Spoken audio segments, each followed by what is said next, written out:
supply chainers, wherever you are in the world. This is Sarah Barnes-Humphrey with you today. Are you ready? Let's talk supply chain.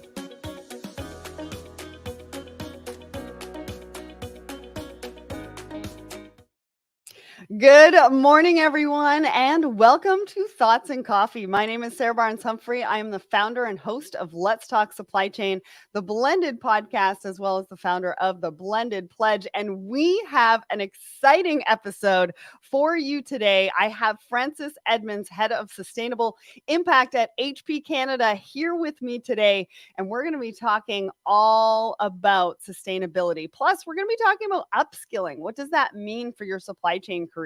I have people asking me all the time, and this is the episode for you. Now, before we get started, I do want to just mention our show sponsor. So say you're at work and all the lights flicker and then go out. You try to move and bump into something. You turn and bump into something else. You really can't work like this. You need to be able to see what is happening, and this is how your inventory feels. Fastenal has unique inventory solutions that sends data to the cloud and help you avoid stockouts while not carrying excess inventory. Don't stay in the dark. Let Fastenal shine a light on the parts and supplies that keep your business running. Go to fastenal.com/LTSC to see how they do it. All right. So what do we have at Let's Talk Supply Chain? So we've got a brand new episode with Seco.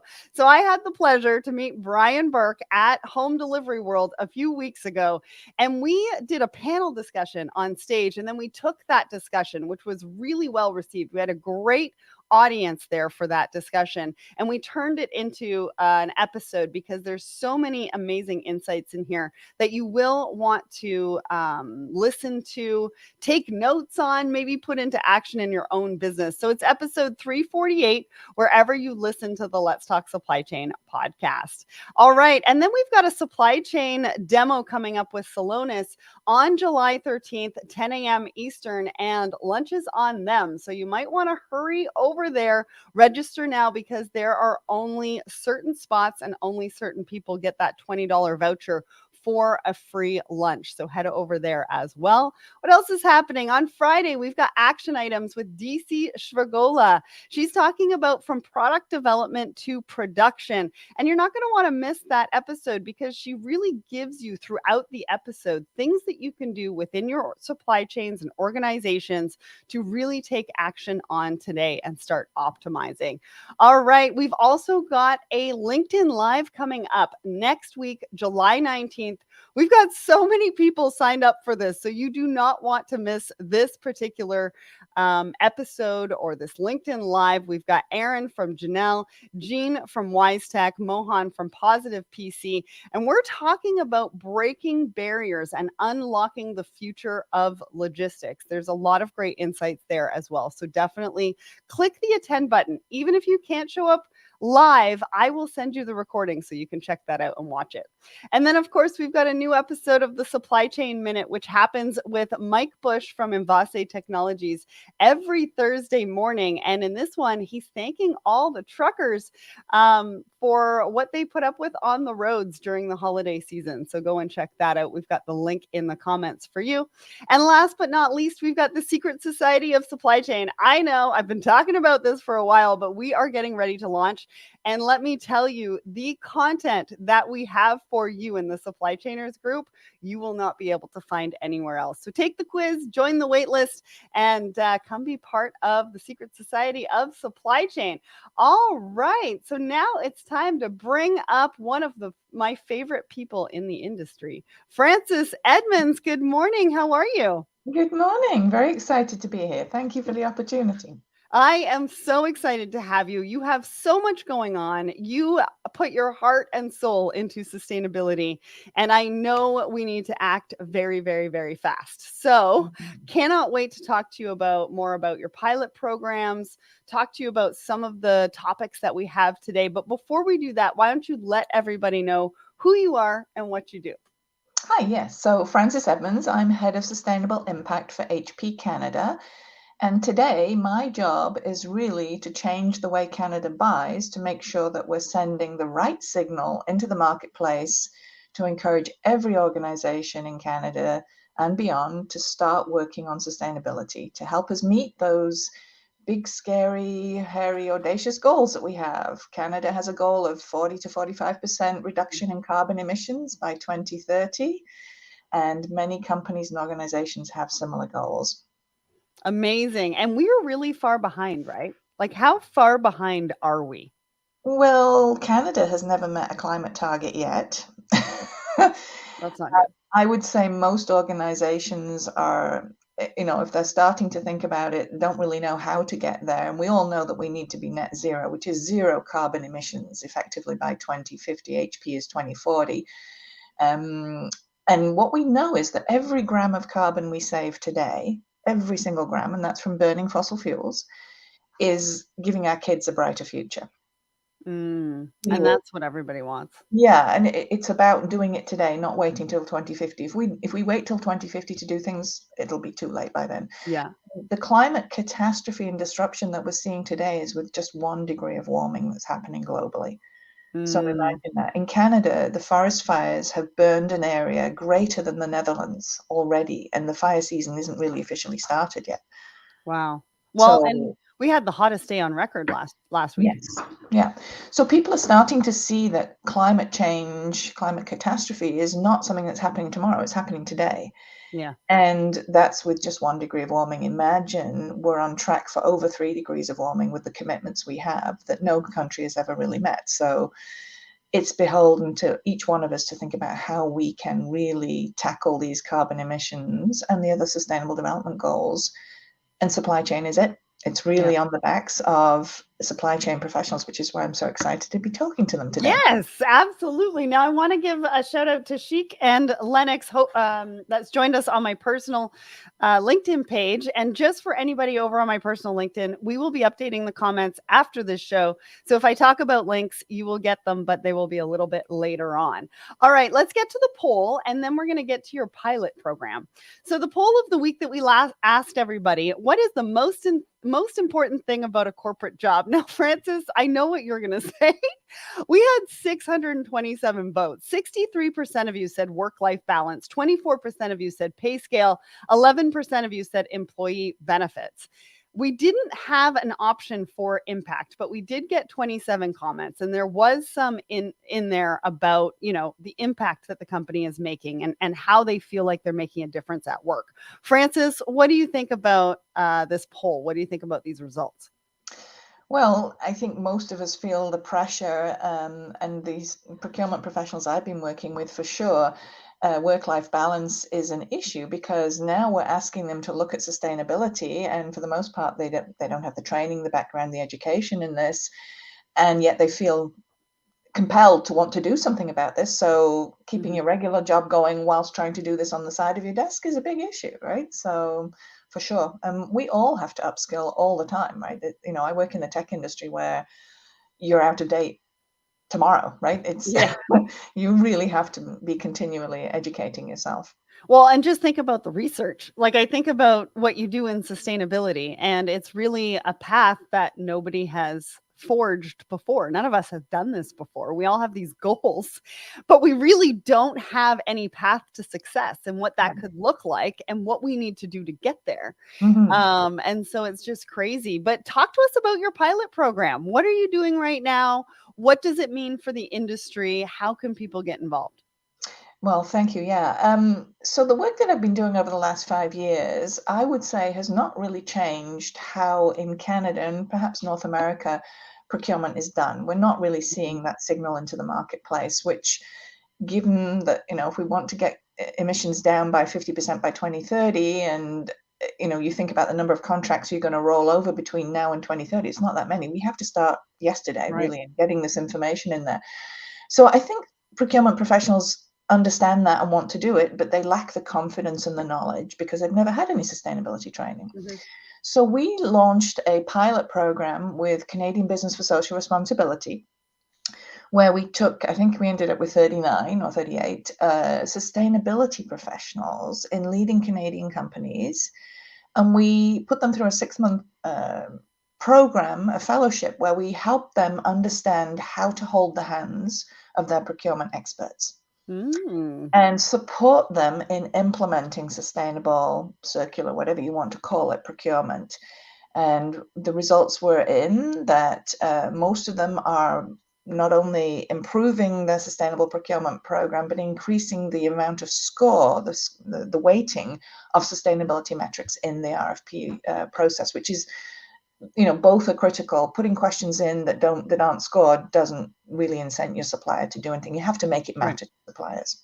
Absolutely. And so we have a link to this Sustainable Procurement Fellowship because I think there might be an opportunity because this one's done, but there might Mm-hmm. be an opportunity maybe later on in the future for other people to get involved because the reason why I ask you is because it's important, right? We've got a lot of sustainability professionals out there who are doing their best and doing what they can do in that moment, but to have a fellowship like this to be able to give them other tools and resources and then to go back and support procurement is really, really invaluable.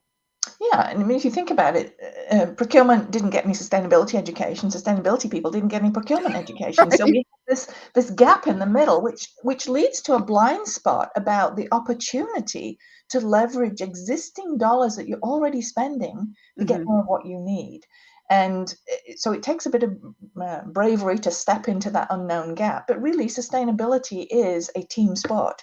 It Yeah. requires everybody of different skill sets to come together and work collaboratively. So I'm very excited at the possibility of this and having more people than just me talking about sustainable procurement being the best unused tool that we have in the country to make change happen fast enough. Yeah, so I encourage those to sign up for the fellowship, and then you'll get notified when the next one happens. Now, I want to say hi to a few other people, Michael and Ashraf and Sanjeev over on my personal LinkedIn. Now, before we get into some of the articles that we're going to talk about, Sanjeev says, "What is the cost of reducing carbon emissions?" Well, that's a good question, isn't it? So World Economic Forum estimate that nearly every business can take 30% of the carbon out of their operations and wider supply chain at no additional cost. So the question Wow. is, why is that, and why are they not doing it, right? Mhm. So the first thing I would say is that because we have only ever used a dollar as a measure of efficiency historically, we've ignored all those externalities like carbon, like forced Mm. labor, blah, blah, blah. So we haven't been measuring them. So we don't know where the carbon emissions are. So we're basically running inefficiently. And Mhm. when you save carbon initially, the very early stages, you're usually saving money, Mhm. right? So that's where the no additional cost comes. You're going to have to invest to get to find out where those carbon emissions are. But there's some very low hanging fruit. Now, it is eventually going to start costing us as we get to the more difficult spaces. Yeah. But the cost of not doing something is also a cost, and we have to think about that. If you think about the disruptions from floods and landslides and fires and all those things that are happening with just 1 degree of warming, imagine what that's going to be like with 3 degrees of warming. Absolutely. And, it's really interesting because we're going to talk about this a little bit later on in the show because I have, an article sort of based on this. And Ramesh, I see your question because that's going to be part of the article that we talk about in a little bit.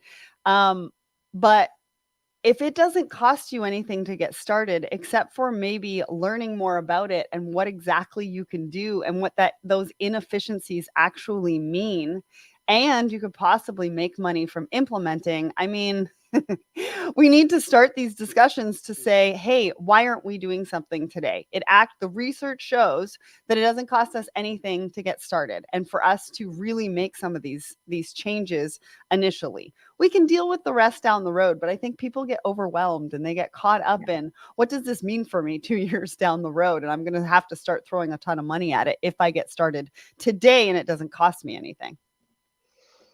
For sure. And, I can't stress enough that it is so important to get started. And your best, most sustainable RFX is your next one, right? It's an Mhm. iterative process. We just need to get some stuff in there to start sending the signal fast enough.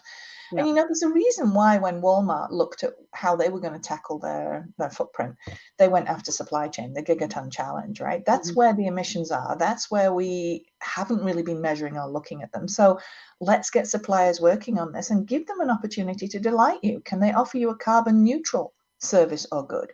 Let them do the hard work and help you manage and keep lowering your own footprint. And of course, let's Yeah. not forget about plastics and the other sustainable development goals as well from a social impact perspective. Absolutely. All right. So let's get into our first article. So now this article talks about, and Audrey and I have talked about Shein and their supply chain and, you know, what's happening with fast fashion and how, you know, a lot of it ends up in the landfills. But they're talking about investing $70 million towards upgrading its supply chains. This is over 4 years, and part of that conversation is that they've partnered with Queen of Raw to repurpose excess inventory. But really at the end of the day, I think it comes down to what does the end consumer do with that product once they're done with it? Does it really go into the landfill? Are they donating it? You know, is it really circular? Do we have enough opportunities for them to be able to repurpose and give back the garments that they're not using? But I think the biggest part of this conversation is 70 million over 5 years enough? What is your perspective on this, Frances? Well, it does feel like a little bit of a drop in the ocean, doesn't it? And Mhm. I think HP's experience with supply chain responsibility of over, I'd say, close to 3 decades of working in this space is that supply chain responsibility is a multi-year, multifactorial, everybody in looking at this space. And you have to set some goals. Just throwing money at something doesn't mean anything's going to happen because it can get squandered quite easily. So what are your goals and what are your metrics? And if you think about what we did in Canada with packaging waste was we said we were going to divert packaging waste from landfills. Mhm. So, yeah, sure, we started exporting plastic packaging waste to developing countries. Is that actually better than putting it in a landfill? Who knows? But our only metric was, did we not put it in a landfill? Right. So looking at the metrics that you're using, and again, in human rights issues, there's no simple, easy stuff in this. We're talking complicated problems. Mhm. But there's no shortage of people who've been working in this space. You know, HP works with many nonprofit partners to develop supply chains. It can be done, but it's not just a question of throwing money at it and being very public about that. Much of this work is slow, steady, long-term, partnering with your suppliers, building their capacity, and then worker empowerment programs, which is part of what they're saying they're going to do. Well, yeah, you know, the transparency, the circularity in supply chains, it's one thing to be able to say that you're going to partner with somebody. It's another to really also educate your consumer on what they can do, what they can't do, what is available to them, how far do they have to drive to a depot to give back the product? Because if that's the case, they may or may not do it and it's going to end up in the landfill. And that's not good for anybody. Now, our next article I wanted to bring up, fashion's latest talent crunch is in the supply chain. Now, I get a lot of people reaching out to me as far as what we should upskill in supply chain. And a lot of it is around technology, which is great. But if you read this article and you see what they're talking about in the fashion industry, and this kind of goes across all industries, but this one's focused on fashion, is that the most in demand job in fashion right now is supply chain. And what's interesting about this is what they're exactly looking for. One is compliance. So, compliance is tied to sustainability because compliance is around forced labor and some of the sustainable development goals. They're looking for customs regulations, same thing. They're looking for traceability, which is part of sustainability as well. So, Frances, talk to us about what you thought about this. It can't come as a surprise to you, but you know, what can people do? What are the resources out there as well to be able to upskill so that we can have not only our supply chain skills, but now we also need some sustainability skills as well. Right. So, as we said earlier, you know, you never stop learning in this space, and sustainability is pretty big. What's driving a bunch of this is, of course, a whole set of new regulations around transparency of reporting. And that is about data generation and traceability. And this isn't going to go away. This is just going to get heavier and heavier to do. Mhm. And supply chain is so critical to this because, you know, most supply chains are quite long. And I want to give you a piece of data. See if I can just find it. This came from Global Canopy. 40% of the 350 companies and 150 financial institutions with the most exposure to and influence on tropical deforestation still have not set a single policy on deforestation. Now, we know we're in a climate crisis. Cutting down forests, tropical deforestation is about the worst thing we can do when we need all the oxygen that they can generate. Mm-hmm. And this is about transparency in the supply chain, isn't it? Like, there isn't a single person on this planet who wants to be responsible for cutting down tropical rainforests. Mm-hmm. We're going to be asking all of our businesses and organizations to be much more transparent and to find out. And, the leading edge of this is forced labor, but now we're getting into the biodiversity and forests and all of the other things. So you're going to have to start to really know your supply chain using technology to provide traceability, blockchain, whatever you need to do. Mm-hmm. And I think the other piece here is we find resource constraints happening in every industry. I mean, right. We saw the chip shortage. Is this actually a resource constraint or is it a supply chain issue? You could argue one way or the other, but increasingly we're past past the era of cheap and easily available materials. Mm-hmm. So the circular economy becomes even more critical. Mm. And if you don't know what the circular economy is, I have just put a lovely beginner course onto the HP Life, LIFE platform, which is free and available in 8 languages. So you can go and enjoy it. It's a primer on what is the circular economy. But the circular economy is about pretty much doing what our grandparents did, buying less, using things for longer, making sure when they are recycled or they come to the end of their life that we take those materials and we put them back into circulation. So we're not having to dig for new materials out of the ground. Mm-hmm. Because, we're digging 100 billion tons of material out of the ground each year. And you don't have to be a rocket scientist to realize you can't keep doing that, right? Because we're on a finite planet. So the circular economy is hopefully going to get us 85% of the way to keeping below 2 degrees C. Raising temperature. The government commitments that we have, even if we met them globally, would account for 15% of keeping us below 2 degrees C. So circular economy is a really important concept to know about, learn the basics, and then start thinking about how you can implement that. And one example, I'll just give you an example to make this real. Most Canadians and probably most people globally love to recycle, but have you ever deliberately bought something that contained recycled content? I have. There's no point in doing recycling if you're not buying the materials that are made out of those recycled materials, right? So we have to close that loop, and that's just a simple example of circularity. Well, and it's something easy to think about when you're out shopping and you're out buying things or you're buying things online. And what does that look like? And how can we do our part? I remember reading something about the shower. Like the amount of water that we use in a shower. And I don't know about you guys, but the younger generation's in there for like 30 minutes. And I'm just like, how much water are we using right now? But it's not just the water, right? Mm-hmm. It's the energy used to heat the water. True. It's the energy used to pump the water and to treat it to come into your house and then to treat it when it leaves your house, right? So the embedded carbon in water is very high. It's not just the water itself. And so you actually put your money where your mouth is. And I hope you don't mind me putting you on the spot, but I know there is quite a few things. Like you are extremely passionate about this. You put out a lot of resources, and HP Canada, kudos to them, really support you in being able to do that.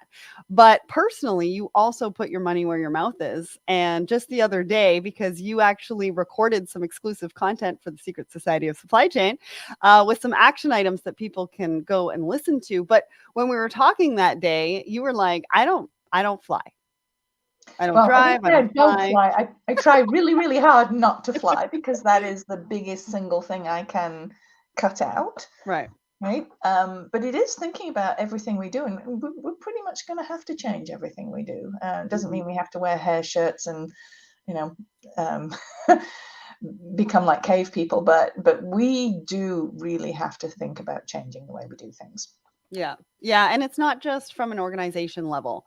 But part of what we were just talking about, supply chain professionals, when we think about upskilling, we think about technology, we think about, but there's so many things that we need to upskill that we need to know as supply chain professionals, and sustainability is one of them. So definitely go and check out the courses that Francis is talking about. Now, last but not least, this article is about technologies that are making the supply chain more sustainable. Now this is totally Francis's jam, and I want Francis to really talk to us about what technology can do to help supply chains and organizations be more sustainable. One of the things that stood out in this article to me was that companies are looking at short term versus long term. They're kind of regressed. So let's talk a little bit about that. And then I know we've got a question from Ramesh as well. So I'll leave it there and just ask you, Francis, what was your thoughts on this article? And what are your thoughts on seeing organizations seeing the value in short term thinking right now versus long term, which I don't think is the right way to go? Well, it's understandable given the pressures that businesses are under. Mm-hmm. But I would argue when you're thinking about procurement, and let's just talk about straight technology, buying printers and PCs, one of the things we want to think about is shifting from buying boxes to buying as a service, which is part of the circular Mm. economy, right? And in this case, we can, if you buy, say, PC as a service, using the Internet of Things, we can monitor your PC remotely and automatically shut it down if it's got a virus. We can see Mm. if it's running hot. We can make sure that when it reaches the end of its first life, it's getting refurbished and repaired and going sent off to a second life. If you increase the average PC life by 2 years, you can decrease its carbon footprint by 30%, and you can do that using the Internet of Things. Wow. And if we think about selling services versus selling goods, HP's Instant Ink program, which is an ink subscription program and applies to toner today, significant savings for customers, better for the business, and has a lower footprint. So we know, and it's amazingly popular, over 11 million subscribers worldwide. So Wow. we can think about how technology enables you to have more transparency, have better data, and then it's that data collection piece, of course, software as a service to get you to be measuring your carbon footprint better. There's huge opportunity in this space, really. Thank you for that. Now, Ramesh says, can blockchain help the carbon emission process seamless? Now, one of the technologies that they mentioned in that article is blockchain. So, how do you feel about blockchain? Can it really help? What can it do? I don't have any personal experience on that, so I'll maybe do some research and come back to you on that one. Or Ramesh, check out that article as well, because it does Yeah. mention blockchain. Absolutely. So then what are, three action items from a technology perspective? You just mentioned some really great programs with HP that people can get started on today, right?